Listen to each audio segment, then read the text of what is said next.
Assalamualaikum warahmatullahi wabarakatuh. Yang saya hormati dosen pengampu mata kuliah Teknik Supervisi Bapak Arif Ainur Rafiq, serta teman-teman mahasiswa D3 Teknik Elektro sekalian yang saya hormati juga. Izinkan saya membuka dengan satu pertanyaan sederhana namun penting. Oke, apakah nilai akademik yang tinggi cukup untuk menjamin kesuksesan kita di dunia kerja nantinya? Oke, banyak yang menjawab iya, tapi faktanya tidak selalu begitu. Di perkuliahan, kita belajar banyak hal teknis seperti microcontroller, rangkaian elektronika, sensor PLC, pemrograman, dan lainnya. Semua itu termasuk ke dalam hard skill, kemampuan teknis yang wajib dimiliki seorang teknisi.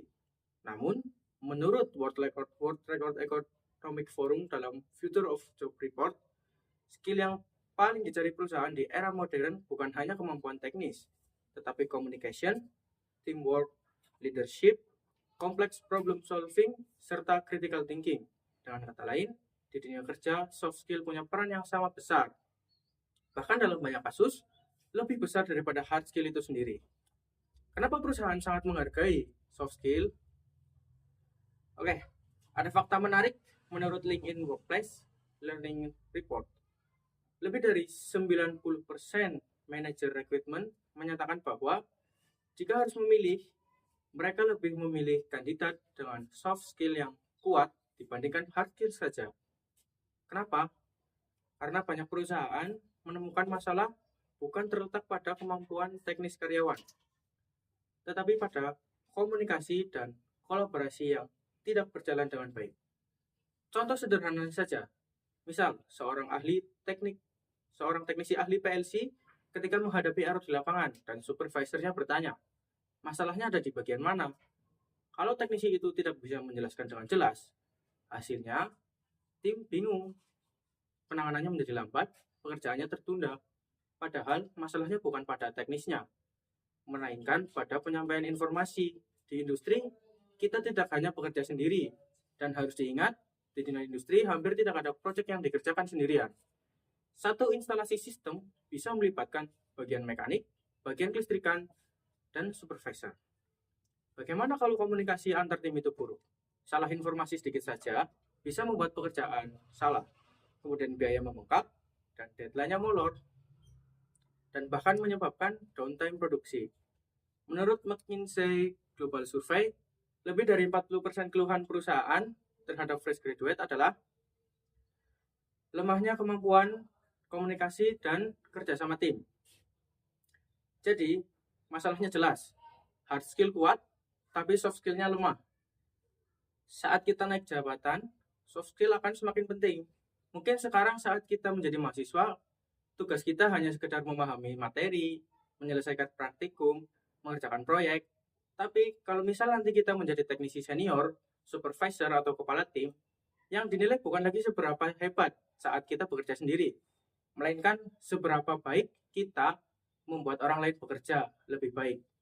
Dan kemampuan itu bukan urusan soldering, wiring, coding, ataupun troubleshooting lagi, tapi berkaitan dengan leadership, komunikasi, dan kemampuan memberi instruksi, kemampuan mengatasi konflik, kemampuan mengambil keputusan saat terdesak. Menurut NACE atau National Association of College and Employers, skill yang paling dicari perusahaan adalah communication, teamwork, dan problem solving. Nah, tiga unsur itu bahkan berada di atas skill teknis. Artinya, tanpa sebuah soft skill yang baik, karir kita akan mentok di tahap tersebut. Di era industri 4.0 ini, di mana teknologi cepat dan manusianya harus lebih cepat, yang memasuki era IoT, smart industry, dan AI, teknologi berubah cepat. Alat baru keluar setiap tahun. Kalau manusia tidak berkembang, ya tertinggal di perusahaan. Ya tertinggal di situ. Perusahaan hari ini tidak butuh teknisi yang hanya menunggu perintah. Perusahaan butuh teknisi yang cepat belajar, tidak gampang panik, bisa mencari solusi, dan bisa bekerja lintas divisi, serta bisa berkomunikasi dengan jelas. Dan itu semua adalah contoh soft skill. Contoh nyata di lapangan. Ketika semisal dua mahasiswa sedang melakukan wawancara di sebuah pabrik. Mahasiswa A memiliki IPK yang tinggi, ahli memprogram PLC, Tetapi ketika menjawab pertanyaan HRD selalu berputar-putar dan tidak jelas.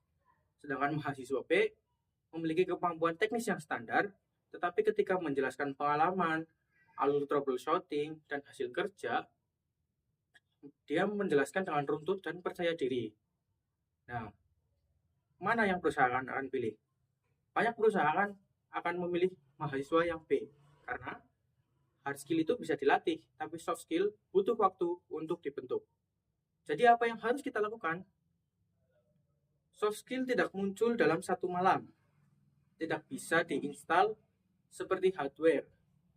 Tapi bisa dilatih melalui presentasi di kelas, berani bicara ketika diskusi, mengikuti organisasi, menjadi koordinator tugas kelompok, dan latihan menyampaikan kritik yang elegan, kemudian belajar mendengarkan rekan kerja, dan berlatih memimpin proyek kecil. Sederhana? Ya. Tapi inilah yang membangun karakter profesional. Demikian pidato ini. Semoga kita bukan hanya menjadi mahasiswa yang hebat secara teknis, tapi juga komunikatif, adaptif, serta mampu memimpin, dan siap menghadapi dunia kerja modern. Di kampus kita diuji dengan soal, di dunia kerja kita diuji dengan sikap. Ilmu tanpa akhlak itu pincang, dan akhlak tanpa ilmu itu kosong. Sekian, saya Nizar Latif Kumara dari kelas TI 2C dengan NIM 24010161. Terima kasih. Wassalamualaikum warahmatullahi wabarakatuh.